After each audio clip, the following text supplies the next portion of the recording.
okuwulira omusango gwakulira ekibiina kya National Unity Platform Robert Kyagulanyi Ssentamu ogw'okumugaana okuyimba guno nga gwawaabwa mu kakiiko k'eddembe ly'obuntu aka Uganda Human Rights Commission ng'ennaku z'omwezi 9 omwezi ogwa Desemba mu mwaka gwa 2018 n'olwaleero teguwuliddwa. Kino kizze oluvannyuma lwa pulezidenti wa NUP Robert Kyagulanyi Ssentamu ate nga ye yawaaba obutalabikako mu kakiiko kano akawulirwa Mariam Wangadya newankubadde nga yaweebwa ebbaluwa emuyita mu kakiiko kano olunaku olwaleero. Robert Kyagulanyi asindise bannamateeka be okubadde Benjamin Katana wamu ne George Musisi okuva mu Pace Advocates. Bwe yaleeta complaint kati emaze emyaka almost 5 nga tebagiwuliranga, naye lwe tuzze wano tubadde tusuubira nti commission ekisookera ddala ejja kwetonda olw'okulwawo okuwuliriza omunnayuganda yeekubidde omulanga balinyirira eddembe lye, naye ekyo tekibaddewo,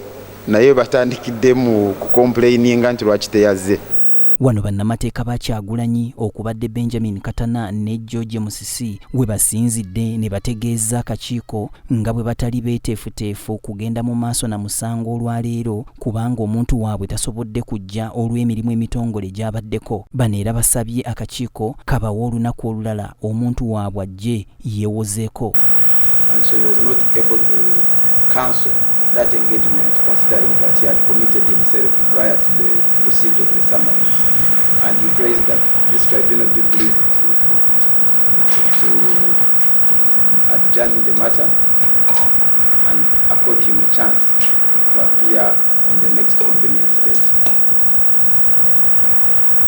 Wana akakiiko kano akakulirwa Mariam Wangadya keemulugunyizza lwaki eyawaaba tazze ate ng'aludde ng'ajja yeemulugunya. Akakiiko kamuwadde omukisa ogusemberayo ddala okujja okwewozaako newankubadde ng'olunaku olutuufu teruweereddwa. We will summon him again. Should he not appear at the next hearing, this complaint will be dismissed for want of prosecution.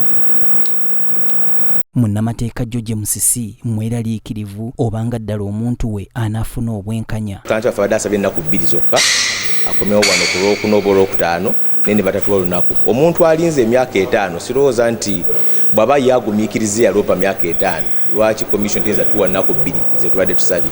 Nolwekyo ssentebe okwogera nti naye ono atukolokota nnyo ng'ate agenda wuliriza omusango, simanyi oba tulina okutya oba tunaafuna obwenkanya, naye nga bwe twajja ajja kujja ayogera olunaku lwana bawulidde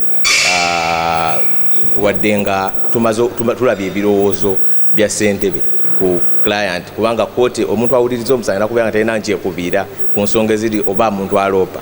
Omusango guno ogwa poliisi n'ebitongole bya gavumenti ebirala okugaana Robert Kyagulanyi Ssentamu okuyimba gwawaabwa mu mwaka gwa 2018 mu kakiiko kano ak'eddembe ly'obuntu aka Uganda Human Rights Commission era nga emyaka giweze 5 nga teguwulirwanga. Kyagulanyi yaddukira mu kakiiko kano mu 2018 oluvannyuma lwa poliisi okugaana ebivulu bye eby'okuyimba ebiwerera ddala 30.